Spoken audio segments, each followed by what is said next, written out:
પત્રાંગ 575 મુંબઈ ફાગણ 1951। આ પત્ર કોના પર છે નામ નથી। આ પત્રમાં કૃપાલદેવ કહે છે, જેમ છે તેમ નિજ સ્વરૂપ સંપૂર્ણ પ્રકાશે ત્યાં સુધી નિજ સ્વરૂપના નિધિધ્યાસનમાં સ્થિર રહેવાને જ્ઞાની પુરુષના વચનો આધારભૂત છે એમ પરમ પુરુષ શ્રી તીર્થંકરે કહ્યું છે તે સત્ય છે। જેમ છે તેમ એટલે જેમ આત્માનું સ્વરૂપ છે તેમ યથાર્થ રીતે, જેમ છે તેમ નિજ સ્વરૂપ નિજ આત્મ સ્વરૂપ સંપૂર્ણ પ્રકાશ છે। સંપૂર્ણ પ્રકાશમાન થાય એટલે સંપૂર્ણ અજ્ઞાનનો નાશ થઈને સંપૂર્ણ આત્માનું કેવળ જ્ઞાન સ્વરૂપ પ્રકાશે। સંપૂર્ણ સ્વરૂપ પ્રકાશે ત્યાં સુધી નિજ સ્વરૂપના નિધિધ્યાસનમાં પોતાના આત્મ સ્વરૂપને વારંવાર ચિંતવામાં સ્થિર રહેવામાં, નિધિધ્યાસનમાં સ્થિર રહેવાને જ્ઞાની પુરુષના વચનો આધારભૂત છે। જ્યાં સુધી કેવળના નહીં પ્રગટે ત્યાં સુધી જ્ઞાની પુરુષના વચનો જીવને પરમ આધારરૂપ છે। એના સિવાય એ વચનના બળ વગર કોઈ પણ જીવ કેવળ જ્ઞાનને પામી શકે નહીં। કેમ તો કે મોક્ષનો જે માર્ગ છે તે અગમ અગોચર છે, અગમ્ય છે। કોઈ પણ જીવ અનાદિથી અજ્ઞાનથી ગ્રહાયેલો છે એટલે મોક્ષનો માર્ગ શું એને ખબર જ નથી। એટલે કોઈ જ્ઞાની નહીં બતાવે તો એ આપોઆપ એ માર્ગને કોઈ કાળે નહીં જાણી શકે। એટલે ગુરુ બિન જ્ઞાન ન ઉપજે, ગુરુ બિન મિલે ન ભેદ, ગુરુ બિન સંશય ના મિટે। જય જય જય ગુરુદેવ। ગુરુદેવની જય હો જય હો જય હો। કે એના વગર તો આત્માનું ભાન પણ નહીં થાય, આત્માનું જ્ઞાન પણ નહીં થાય, દેહથી ભિન્ન એવો આત્મા છે એનું પણ ભાન નહીં થાય। અનાદિથી આ જ પ્રણાલી છે। ભગવાન તીર્થંકરો પણ અનાદિકાળથી થતા આવ્યા, એ પણ જ્ઞાન પામ્યા તે પોતાના ગુરુ વડે જ। ભલે તે ભાવમાં એના ગુરુ નહીં હોય પણ આગલા ભાવમાં ત્રીજા ભવે તો એમને પણ ગુરુ હોય છે। ગુરુ વગર તો કોઈને પણ આત્માનું જ્ઞાન કે ભાન થતું જ નથી। કેમ કે એ અંતરંગ સ્વરૂપ છે આત્માનું, જે અનાદિથી આ જીવને અજ્ઞાનના કારણે મોહાધીન પરાધીન થયેલો જીવ એને હંમેશા જ્યાં જ્યાં જન્મે તે રૂપ જ પોતાને માને છે।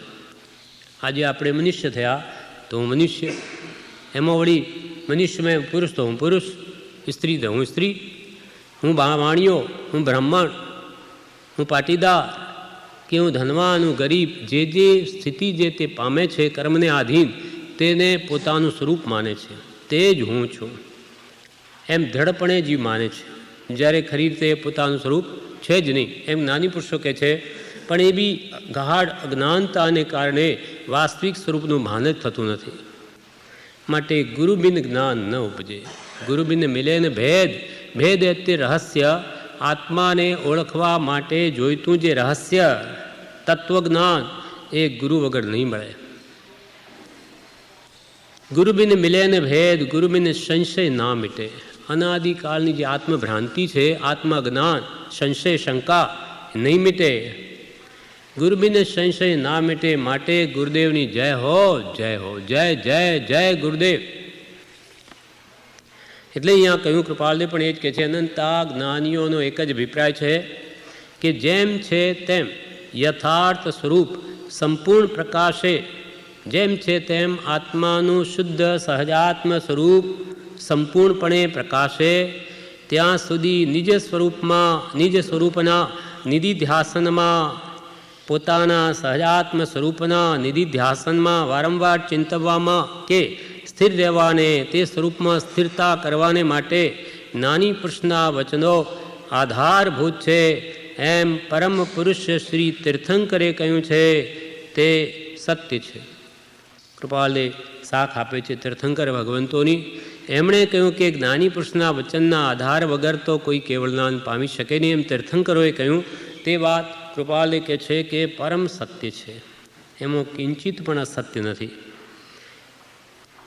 વળી આગળ કહે છે, 12મેં ગુણસ્થાન કે વર્તતા આત્માને નિધિધ્યાસન રૂપ ધ્યાનમાં શુદ્ધ જ્ઞાન એટલે મુખ્ય એવા જ્ઞાનીના વચનોનો આશય ત્યાં આધારભૂત છે એવું પ્રમાણ જીન માર્ગને વિશે વારંવાર કહ્યું છે.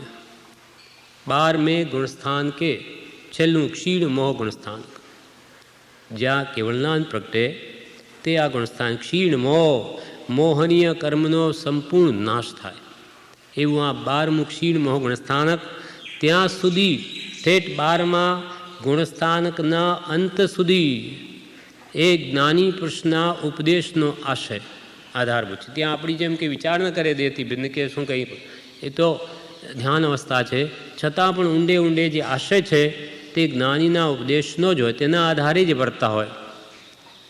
12મેં ગુણસ્થાન કે વર્તતા આત્માને નિધિધ્યાસન રૂપ ધ્યાનમાં સ્થિતિ છે, પણ નિધિધ્યાસન ત્યાં પણ છે ઊંડે ઊંડે. નિધિધ્યાસન રૂપ ધ્યાનમાં શ્રુત જ્ઞાન એટલે મુખ્ય એવા જ્ઞાનીના વચનોનો આશય ત્યાં આધારભૂત છે. એના આધારે જ એ ચાલે છે. શ્રેણી પણ ગુરુ એ બતાવેલા આધારે હોય તો જ એ પતિત નહીં થાય, નહીં તો એ શ્રેણીથી પણ પતિત થઈ જાય. માટે ઠેઠ કેવળ જ્ઞાન સુધી એને શ્રુત જ્ઞાન એટલે જ્ઞાની પુરુષના વચનોનો આશય તે આધારભૂત છે એવું પ્રમાણ જીન માર્ગને વિશે વારંવાર કહ્યું છે કે ભાઈ જ્ઞાનીનો આશ્રય રાખજો આધાર, નહીં તો તમે ઠેઠ પહોંચી ન શકો. એવું પ્રમાણ જીન માર્ગને વિશે વારંવાર કહ્યું છે. બોધ બીજની પ્રાપ્તિ થઈ, બોધ બીજ એટલે સમ્યક દર્શન, સમ્યક દર્શનની પ્રાપ્તિ થયે, નિર્વાણ માર્ગની યથાર્થ પ્રતીતિ થયે, પણ સમ્યક દર્શન થઈ ગયું, આત્માનું જ્ઞાન થઈ ગયું, ભાન થઈ ગયું, અનુભવ થઈ ગયો. નિર્વાણ માર્ગ એટલે મોક્ષ માર્ગની પ્રતીતિ આવી ગઈ કે એ સુખરૂપ છે, મોક્ષ જ અંશે અનુભવ થયો. માટે એમ બોધ બીજની પ્રાપ્તિ થયે, નિર્વાણ માર્ગની યથાર્થ પ્રતીતિ થયે, પણ તે માર્ગમાં, તે મોક્ષ માર્ગમાં યથાસ્થિત સ્થિતિ થવાને અર્થે, એટલે ચારિત્ર મોહનો સંપૂર્ણ નાશ કરીને સ્વરૂપમાં કાયમને માટે રમણતા કરવા માટે યથાસ્થિત સ્થિતિ થવાને અર્થે જ્ઞાની પુરુષનો આશ્રય મુખ્ય સાધન છે. એટલે શ્રેણી માંડી અને સ્વરૂપમાં અંતે સ્થિતિ કરવાની કેવળનાન થઈને તેનામાં જ્ઞાની પુરુષનો આશ્રય, એનું શરણ, એના જ બોધનો આશ્રય તે મુખ્ય સાધન છે. અને તે ઠેઠ પૂર્ણ દશા થતા સુધી છે. જ્ઞાની પુરુષના બોધનો આશ્રય ક્યાં સુધી? ઠેઠ પૂર્ણ દશા થતા. પૂર્ણ દશા એટલે કેવળ જ્ઞાન. કેવળ જ્ઞાન એ કૃત્ય દશા છે. એ થઈ ગયા પછી એને કાંઈ કરવાનું હોતું નથી, બધું જ થઈ ગયું. એટલે કૃપાળદેવે એક પત્રમાં લખ્યું, વિચારવાન જીવો તો કેવલ્ય દશા થતા સુધી મૃત્યુને નિત્ય સમીપ જ રાખીને વર્તે છે. હા, કેમ કે કેવળ જ્ઞાન સુધી ભાઈ છે. ચાર જ્ઞાનના ધરતા, મન પર જ્ઞાનના ધરતા પણ કેટલા પતિત થઈને નિગોદમાં પડ્યા છે. કેવળ જ્ઞાન થયા પછી પતિત અવસ્થા કોઈ કાળે આવતી નથી, એટલે ત્યાં સુધી ભાઈ છે, ઠેઠ ત્યાં પછી નિર્ભય છે. એટલે અહીંયા કહ્યું, બોધ બીજની પ્રાપ્તિ થયે, નિર્વાણ માર્ગની યથાર્થ પ્રતીતિ થયે, પણ નિર્વાણ માર્ગ એટલે મોક્ષ માર્ગ, એની યથાર્થ પ્રતીતિ થઈ ગઈ, સમકિત થયા પછી પણ તે માર્ગમાં સ્થિતિ થવાને અર્થે સમ્યક દર્શન થયા પછી પણ ચારિત્ર મોહ નડે છે, સ્વરૂપમાં સ્થિરતા કરવા દેતો નથી. એટલે એ પણ સંપૂર્ણ નાશ નહીં પામે અને યથાસ્થિતિ સ્વરૂપમાં સ્થિરતા નહીં થાય ત્યાં સુધી જ્ઞાની પુરુષનો આશ્રય મુખ્ય સાધન છે. અને તે ઠેઠ પૂર્ણ દશા થતાં સુધી છે, નહીં તો જીવને પતિત થવાનો ભય છે એમ માન્યું છે. નહીં તો કૃપાળદેવ કહે છે, શ્રેણી પર ચઢેલો જીવ પણ પડી જાય, નહીં તો પતિત થવાનો ભય છે એમ માન્યું છે, તો પછી પોતાની મેળે અનાદિથી ભ્રાંત એવા જીવને સદગુરુના યોગ વિના નિજ સ્વરૂપનું ભાન થવું અશક્ય છે. એક કેવળ જ્ઞાનની નજીક ગયેલો 11મેં ગુંઠાણે પડી જાય ત્યાંથી, તો પછી જેને હજુ સમકિત જ નથી થયું, અનાદિથી આત્મભ્રાંતિમાં જ છે, એવા જીવને સદ્ગુરુના બોધ વગર એની ભ્રાંતિ ક્યાંથી ટળે? ભ્રાંતિ ગઈને એકવાર પણ સમ્યક દર્શન થયેલા જીવો પણ પડી જાય છે, મનોપરિજ્ઞાનીઓ પણ પડી જાય છે. તો જેને હજુ આત્મભ્રાંતિ કોઈ કાળે ટળી જ નથી, એ જીવો એ સ્વમતિ કલ્પના અર્થાત સ્વચ્છંદે સદ્ગુરુના આશ્રય વિના કેવી રીતે મુક્તિને પામે? તો પછી પોતાની મેળે અનાદિથી ભ્રાંત, અનાદિકાળથી ભ્રાંતિ ચાલી આવે છે કે દેહ તે જ હું. તો પછી પોતાની મેળે અનાદિથી ભ્રાંત એવા જીવને સદ્ગુરુના યોગ વિના, સત્પુરુષના યોગ વિના, સદ્ગુરુના યોગ વિના નિજ સ્વરૂપનું ભાન થવું અશક્ય છે. કોઈ કાળે પણ આત્મા શું છે, એ અરૂપી એવો આત્મા એને કેવી રીતે એને જાણે ને ઓળખે? જ્ઞાની દ્વારા જ પહેલાં શ્રદ્ધા કરે અને જે કહે તેમ જ વર્તે તો જ એ નિજ સ્વરૂપને અનુભવી શકે છે. માટે પોતાની મેળે અનાદિથી ભ્રાંત એવા જીવને સદ્ગુરુના યોગ વિના નિજ સ્વરૂપનું ભાન થવું અશક્ય છે. એમાં સંશય કેમ હોય? કૃપાલજી કે એમાં શંકાને શું સ્થાન છે? કોઈ કાળે જે વસ્તુને જાણતા જ નથી એને કેવી રીતે જાણે? નિજ સ્વરૂપનો દ્રઢ નિશ્ચય વર્તે છે. પોતાના આત્મ સ્વરૂપનો દ્રઢ નિશ્ચય તેને વર્તે છે. એવા પુરુષને પ્રત્યક્ષ જગત વ્યવહાર વારંવાર ચૂકવી દે એવા પ્રસંગ પ્રાપ્ત કરાવે છે. તો પછી તેથી ન્યૂન દશામાં ચૂકી જવા એમાં આશ્ચર્ય શું છે?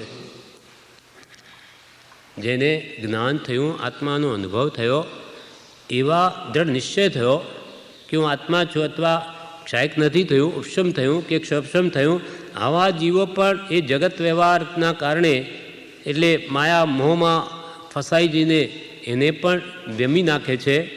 તો પછી જેને કોઈ કાળે જ્ઞાન નહીં થયું તેવી ન્યૂન દશાવાળા જીવો તો પડી જાય, એમાં શું આશ્ચર્ય છે? નિજ સ્વરૂપનો દ્રઢ નિશ્ચય વર્તે છે એ તેવા પુરુષને પ્રત્યક્ષ જગત વ્યવહાર વારંવાર ચૂકવી દે છે. એટલે કૃપાલ કે આ સંસાર અમને પણ ગળખા ખાતા ખાતા માંડ તરવા દે છે. તો માત્ર વિચાર દશા છે જેની એના ભાર નથી કે તે આવા સંજોગો મારીને એ મોહને જીતી શકે. માટે તેથી ન્યૂન દશામાં ચૂકી જવા એમાં આશ્ચર્ય શું છે? પોતાના વિચારના બળે કરી સત્સંગ સત્શાસ્ત્રનો આધાર ન હોય તેવા પ્રસંગમાં આ જગત વ્યવહાર વિશેષ બળ કરે છે. જ્યારે પોતાના વિચારના બળે કરી પોતાની વિચાર દશા પ્રગટીને વિચાર બળ, ધ્યાન બળ, જિજ્ઞાસા બળ, અનેક પ્રકારના બળ જ્ઞાની પુરુષોએ કહ્યા છે.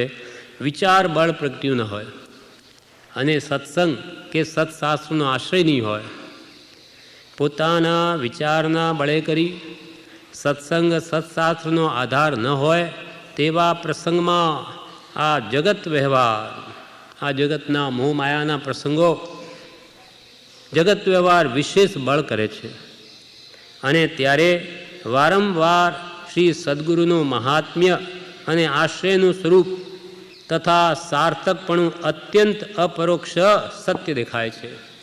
ત્યારે કૃપાલજી કહે છે કે જ્યારે પોતાનું વિચાર બળ પણ ન હોય, સત્સંગનો આશ્રય ન હોય, સત્પુરુષની હાજરી ન હોય, સત્શાસ્ત્રનો પણ આધાર ન હોય, તે વખતે આ જગતનો વ્યવહાર મોહ માયા વિશેષ બળ કરે અને ત્યારે વારંવાર સદ્ગુરુનું મહાત્મ્ય લાગે છે કે ખરેખર જ્ઞાની પુરુષના શરણ કે આશ્રય વગેરે આ સંસાર સમુદ્ર તરવો બહુ જ દુષ્કર છે. ત્યારે એને ભાસે કે આ બધું જાણીને પાછા મોહ માયાના નિમિત્ત મળ્યા કે ભાષો ભજાઈ જાઉં છું. ગંગા ગયે ગંગાદાસ, જમના ગયે જમનાદાસ. સત્સંગમાં રહું ત્યારે સારા ભાવ રે, પાછો સંસારમાં પાછો એવો ને એવો. ત્યારે એને સદ્ગુરુનો આશ્રય, એનું શરણ, એના વચનોનું બળ, શાસ્ત્રનું બળ એને પ્રત્યક્ષ એને તાદૃશ જણાય છે કે જરૂર જોઈએ જ.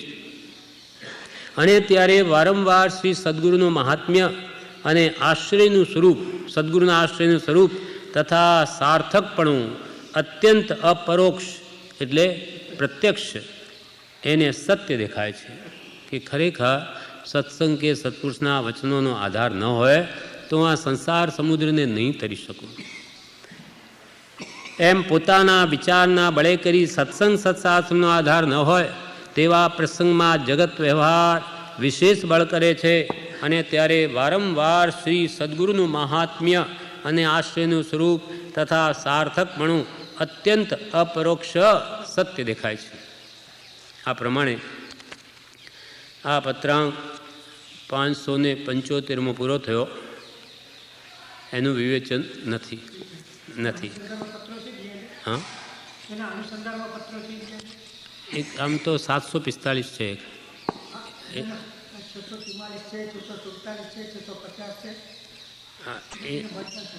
હા, લઈએ ભાઈ, એકાદ લઈએ. 745 એક લઈ લઈએ. હા, એમાં પણ આ જ વાત કરે છે કૃપાલદેવ. પત્રાંક 745 વવાણિયા ફાગણ શુદ્ધ બીજ સંમત 1953. એકાંત નિશ્ચય નયથી મતિ આદિ 4 જ્ઞાન સંપૂર્ણ શુદ્ધ જ્ઞાનની અપેક્ષાએ વિકલ્પ જ્ઞાન કહી શકાય. એકાંત નિશ્ચય નયની અપેક્ષાથી જોતા એકાંત નિશ્ચયને લઈએ તો આ મતિશ્રુત અવધિ મનોપર્ય એ 4 જ્ઞાન, મતિ આદિ 4 જ્ઞાન સંપૂર્ણ શુદ્ધ જ્ઞાનની અપેક્ષાએ વિકલ્પ જ્ઞાન કહી શકાય. કે હજુ ત્યાં કર્મોનો સદભાવ છે 4 જ્ઞાન સુધી, કર્મની પ્રકૃતિઓ, એટલે ત્યાં સુધી કેવળ જ્ઞાન નહીં થાય. એ કેવળ શુદ્ધ જ્ઞાન છે. કેવળ જ્ઞાન એ નિર્વિકલ્પ દશા છે. એ શુદ્ધ જ્ઞાનની અપેક્ષા, સંપૂર્ણ શુદ્ધ જ્ઞાનની અપેક્ષાએ વિકલ્પ જ્ઞાન કહી શકાય. પછી મતિશ્રુત અવધિ મનપર્ય કોઈ પણ હોય, પણ સંપૂર્ણ શુદ્ધ જ્ઞાન એટલે સંપૂર્ણ નિર્વિકલ્પ જ્ઞાન ઉત્પન્ન થવામાં એ જ્ઞાન સાધન છે. સંપૂર્ણ શુદ્ધ જ્ઞાન એટલે કેવળ જ્ઞાન એ નિર્વિકલ્પ જ્ઞાન છે. એ પ્રાપ્ત કરવા માટે તો એ પહેલાંના જ્ઞાન સાધનભૂત છે. મતિશ્રુત, શ્રુતના આધાર વગર તો કોઈ કેવડી થઈ શકે જ નહીં. તેમાં પણ શ્રુત જ્ઞાન મુખ્યપણે છે. મૂંગા શ્રુત બોલતું, તેમાં પણ શ્રુત જ્ઞાન મુખ્યપણે છે. કેવળ જ્ઞાન ઉત્પન્ન થવામાં છેવટ સુધી તે જ્ઞાનનું અવલંબન છે. કેવળ જ્ઞાન પ્રગટ થવામાં છેવટ સુધી તે જ્ઞાનનું અવલંબન છે. શ્રુત જ્ઞાનનો આધાર, એનો આશય પણ એને આધારભૂત છે. પ્રથમથી કોઈ જીવ એનો ત્યાગ કરે તો કેવળ જ્ઞાન પામે નહીં. શ્રુત જ્ઞાનને મૂકી દે, જ્ઞાની પુરુષના બોધને વાંચે વિચારે નહીં, તો કોઈ દિવસે પણ એને કેવળ જ્ઞાન થાય નહીં. એટલે કૃપાળુદેવે કહ્યું, પ્રથમથી કોઈ જીવ એનો ત્યાગ કરે. શુદ્ધ જ્ઞાનની શી જરૂર છે? આપણે તો કેવળ જ્ઞાન જોઈએ છે ને. આ મતિ શુદ્ધ અવધિ મને પડે શું છે? આપણે સીધું અંતે તો કેવળ જ્ઞાન કરવાનું, આપણે એ જ પ્રાપ્ત કરો. પ્રથમથી કોઈ જીવ એનો ત્યાગ કરે તો કેવળ જ્ઞાન પામે નહીં. કેવળ જ્ઞાન સુધી દશા પામવાનો હેતુ શ્રુત જ્ઞાનથી થાય છે. કેવળ જ્ઞાન સુધી પામવાનો એ દશા પામવાનો હેતુ શ્રુત જ્ઞાનથી થાય છે. એટલે ભગવાનના ઉપદેશનો આધાર તો જીવે અવશ્ય લેવો જ પડશે. તો એના વગર તો ત્રિકાળમાં પણ જ્ઞાન થાય નહીં. આ પ્રમાણે આ પત્ર પૂરો કરી નવો લઈએ.